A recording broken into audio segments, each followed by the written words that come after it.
پسند کی شادی صحیح،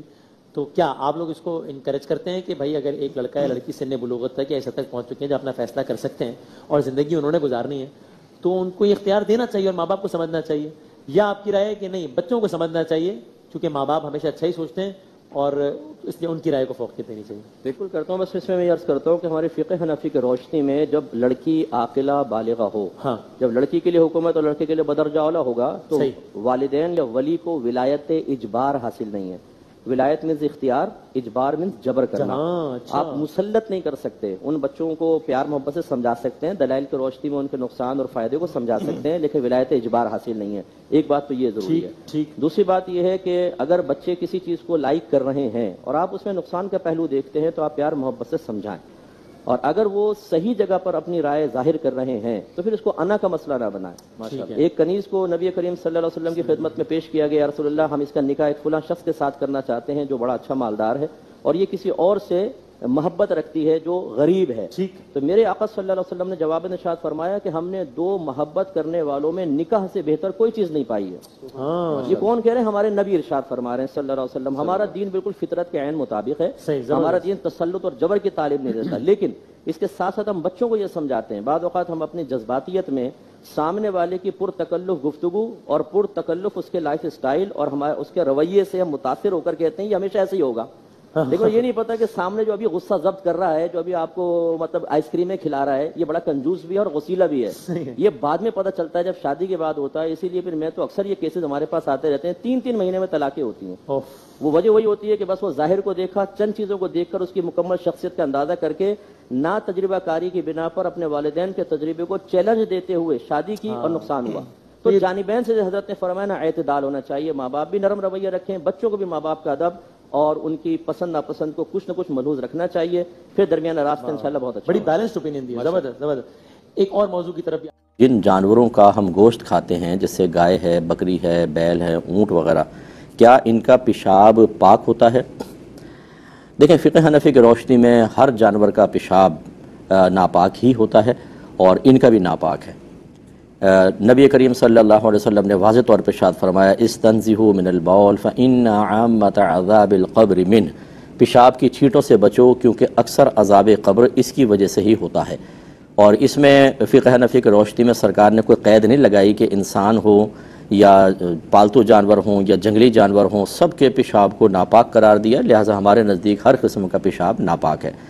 اب یہ جو شبہ پیدا ہوا غالباً سائل کے ذہن کے اندر، وہ اس لیے ہے کہ کچھ عرینہ قبیلے کے لوگ تھے، اہل عرینہ کہلاتے تھے، وہ نبی کریم صلی اللہ علیہ وسلم کے پاس مدینے میں ایمان قبول کرنے کی غرض سے آئے، لیکن آب و ہوا ان کو موافق نہ آئی تو وہ بیمار پڑ گئے، ان کے پیٹ پھول گئے، تو رحمت کونین صلی اللہ علیہ وسلم نے ان کو مدینے کے باہر صدقات کی اونٹنیاں تھیں ان کے پاس بھیجا کہ وہاں جاؤ اور ان کے دودھ اور پیشاب کو ملا کر پیو تو اللہ تمہیں شفا دے گا۔ وہ گئے، انہوں نے ایسے ہی کیا، ان کو شفا ہو گئی۔ تو اس وجہ سے یہ نتیجہ نکالا گیا کہ شاید معقول اللحم یعنی جن جانوروں کا گوشت کھایا جاتا ہے ان کا پیشاب پاک ہوتا ہے۔ لیکن امام اعظم ابو حنیفہ رضی اللہ تعالیٰ عنہ اس کا جواب یہ دیتے ہیں کہ یہ اصل میں بذریعہ وحی نبی کریم کو بتایا گیا تھا کہ ان کا علاج اسی میں پوشیدہ ہے، اسی لیے سرکار نے اس کو منتخب فرمایا۔ اور یہ استنزیہ من البول والی حدیث جو میں نے بیان کی، یہ اس کے لیے ایک ناسخ کی حیثیت رکھتی ہے کہ اگر وقتی طور پہ اجازت بھی تھی تو یہ اس کی وجہ سے منسوخ ہے۔ لیکن خود ہمارے فقہ حنفی میں امام محمد رحمۃ اللہ علیہ اس کو پاک مانتے ہیں، اس طرح امام شافعی رحمۃ اللہ علیہ پاک مانتے ہیں، تو اختلافی مسئلہ ہے، لیکن فقہ حنفی کا معتبر اور مفتہ بھی قول یہی ہے کہ یہ ناپاک ہے، لہٰذا اس کو استعمال نہیں کر سکتے۔ ہاں امام اعظم اور امام ابو یوسف جو آپ کے شاگرد ہیں، امام ابو یوسف اس کو ناپاک ہی مانتے ہیں، لیکن وہ اسی حدیث اہل عرینہ والی حدیث کے تحت کہتے ہیں کہ اگر کہیں اور حلال چیز سے علاج ممکن نہ ہو تو وقتی طور پر اس سے علاج کیا جا سکتا ہے، جبکہ امام اعظم مطلقاً منع فرماتے ہیں۔ تو امید ہے کہ آپ بات سمجھے ہوں گے۔ ایک بھائی نے کویسچن کیا تھا، پڑوسی ملک سے تھا، کہ کیا مسلمان عورت کا کسی ہندو مرد کو راکھی باندھنا شرعاً صحیح ہے؟ ایک مرد ہیں، ان کو ہم ماما جی کہتے ہیں، ان کا گھر میں آنا جانا ہے تقریباً 25 سال سے، تو والدہ ان کو راکھی باندھتی ہیں اور تمام ان کے ساتھ وہی معاملات رشتے نبھائے جاتے ہیں جیسے سگے رشتہ دار کے ساتھ ہوتے ہیں، کیا حکم شرع ہوگا؟ دیکھیں ایسا کوئی بھی تہوار جو غیر مسلمین کی مذہبی یا قومی علامت و شناخت ہو، مسلمان کو اس سے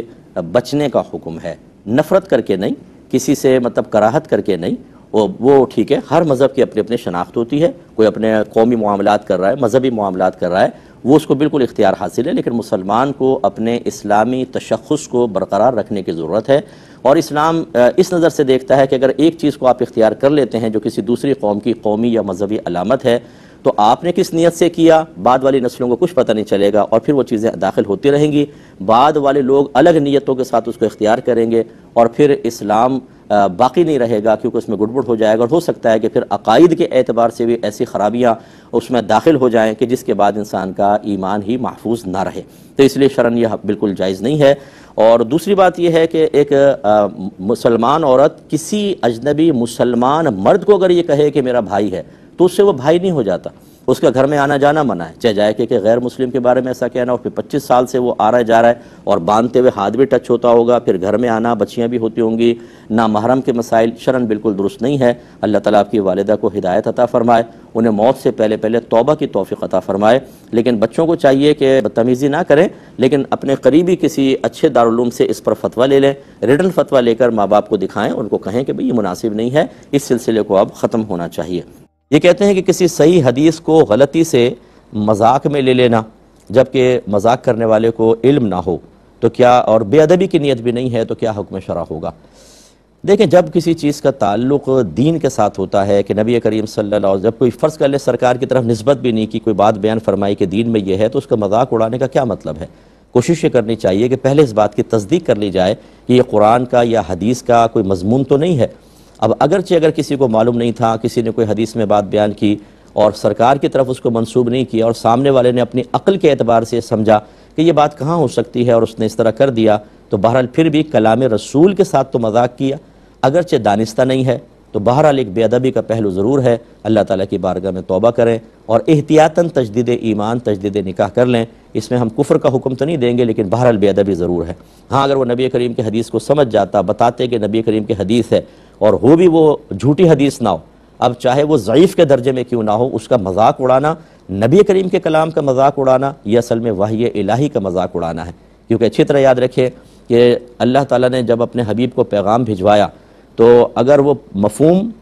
اور الفاظ اللہ کی طرف سے تھے اور نبی کریم صلی اللہ علیہ وسلم کو اس میں تبدیلی کا کوئی اختیار نہیں تھا، جو اللہ تعالیٰ نے مفہوم آپ تک پہنچایا، جن الفاظ کے ساتھ بیان کرنا تھا اس میں آپ کو بونڈ کر دیا گیا، اسے کہتے ہیں قرآن۔ وہ جبریل امین وحی لے کر آتے تھے، لیکن اگر معنی مفہوم اللہ کی طرف سے آپ کے قلب پر القاء ہوئے،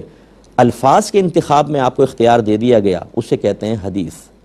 اسی لیے قرآن کو وحی جلی کہتے ہیں اور حدیث کو وحی خفی کہا جاتا ہے۔ یہ اللہ کا ہی کلام ہوتا ہے، اللہ کا پیغام ہوتا ہے جو اپنے حبیب کے ذریعے وہ پہنچاتا ہے، لہٰذا اس کا مذاق اڑانا گویا کہ نبی کا بھی مذاق اڑانا ہے، آپ کے کلام کا مذاق اڑانا ہے، اللہ کے کلام کا مذاق اڑانا ہے، تو یقینی سی بات ہے کہ پھر اس میں سخت حکم لگے گا، اس لیے اس سے اجتناب کیا جائے۔